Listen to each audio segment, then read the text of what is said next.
What's up, you guys? It's Matt here. So I wanted to take you through something interesting. Now, I typically talk about a lot of price predictions and different plays that are out there and different plays that I believe in. Now, this is another form of that, but mainly talking about keeper plays. I've talked about sleeper plays and things that people are sleeping on, they're not looking at, and they're not excited about, but these are keeper plays. Now, this doesn't include everything that could be a keeper within the market. This is just ones that I look at as keeper plays in my portfolio. If anything did happen and, for lack of a better term, shit hits the fan, I believe that I would keep these and basically move on everything else, right? I would end up taking everything else out my portfolio, but I would find a way to keep these plays because I do believe that they're going to be big plays here.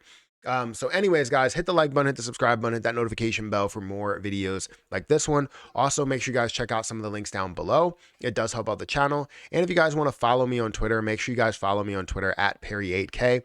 And if you guys want to check out my Patreon, link is in the description for that. Now, what are keeper plays? I kind of just explained that. Keeper plays are basically ones that you have a not significant amount of money in, but you have a firm belief in. And a lot of times it's pumped by a significant amount of money that you put into that position because you do believe in that play. However, it doesn't mean that every keeper play means that you have to invest everything that you possibly own in that play. It just means that you believe in that play a hell of a lot, and that if anything happens, you're going to keep that play alive as best as possible in your portfolio. So anyways, let's get into a breakdown of these because I feel like we have a couple. Now, I'm not going to go into a full detail as to everything about them that makes them a keeper play, but maybe I'll give a little bit of a blurb with them.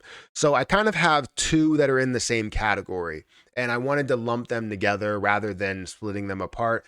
And I feel like if I mention one and I don't mention the other, people are going to be upset. So this is more of like a keeper play for the long term and to continue to play it out would be Terra Luna Classic and Shiba Inu. Both of these, I know we can't really lump them in the same category because I feel like Terra Luna Classic just has a lot behind it when it comes to people behind the scenes that are changing things, changing the coding, changing things for the better, can add a burn tax, can do all these different things for it, while Shiba Inu, we can't do anything for it besides build outside of what the project is.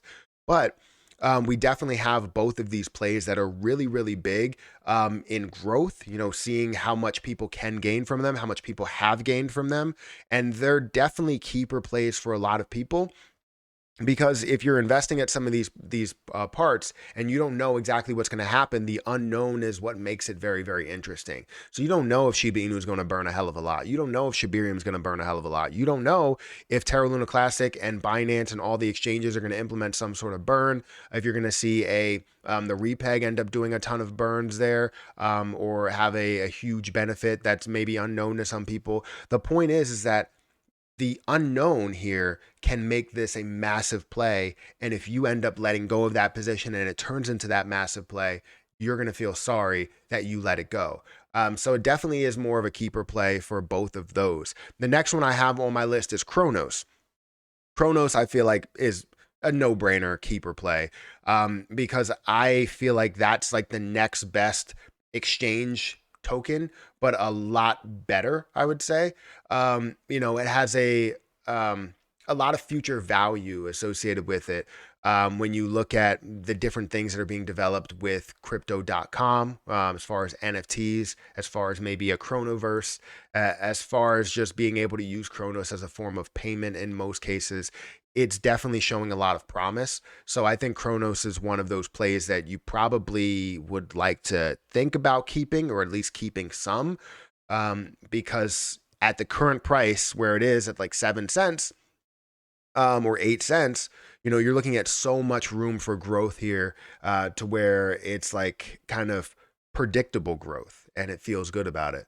Another play that I have on my list is Cardano. I've talked plenty times about this, and how I've gone all in on Cardano. I currently have 7,000 Cardano and the price is at like 36 cents. Don't quote me on it, but it is close to 36 cents.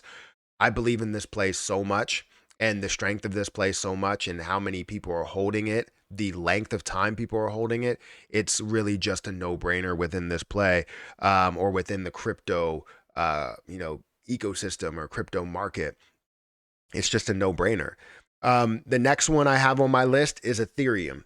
Um, I think this is everybody's keeper play, or a lot of people's keeper play, because we don't know exactly what's going to happen, especially when it comes to maybe the flipping happening. How valuable Ethereum will be with this new proof of stake consensus rather than a proof of work consensus. You're looking at gaining value within staking the position, as well as being able to burn off the overall supply that is there and make it more of a deflationary position rather than a something that has more inflation to it, or just has a max supply like Bitcoin, but they consistently mine it, and it takes more energy as you get closer and closer to mining the last Bitcoin. So we know that Ethereum is definitely a play that's, at least in my playbook, as a keeper play. I do want to hold at least 2, if not 3, within my ledger stacks eventually when that does come. It's because, Ethereum is Ethereum. I mean, what else can I say about it? And the last play I have on here is one that I talked about recently, which is Cosmos, ADA. Keeper play, or sorry, not ADA, Atom. I was thinking of Cardano for a second. Atom.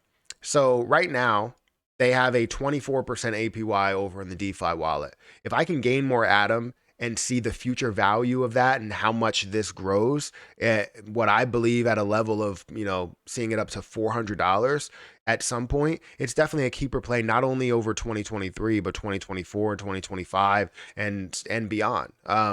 I think that this can give you massive gains in the long run, as well as, you seeing short-term gains with this play, not only by taking, let's say, your passive income and using it or whatever, but the overall amount that you hold now will be worth so much more in the end. And you'll be able to take your profit and your initial investment right from the beginning. But Cosmos is pretty much involved in everything. And I feel like with the connections that it does have, it makes sense how it would be a keeper play. So these are my keeper plays that I have for 2023. I think they're great plays. I wanted to, have a lot more on this list and have like 10 or 12 on this list.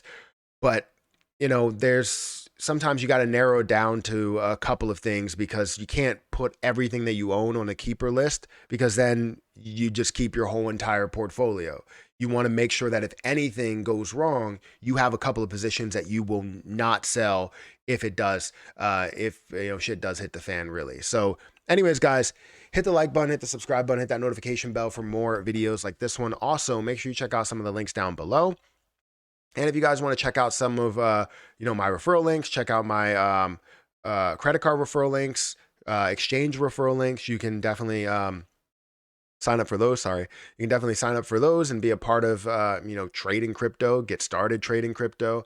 If you guys want to learn more about the educational side of things, I have a Patreon where we have a lot of educational content. I do plan on making like courses and stuff, but running it through YouTube and through certain sections of Patreon. So if you guys want to sign up for those, make sure you sign up for those. I'll let you know when the things are released, but we also have one-on-ones in the meantime if you want to talk to me directly. But I'm going to get out of here, guys. Thank you so much for watching, and I'll catch you guys in the next one.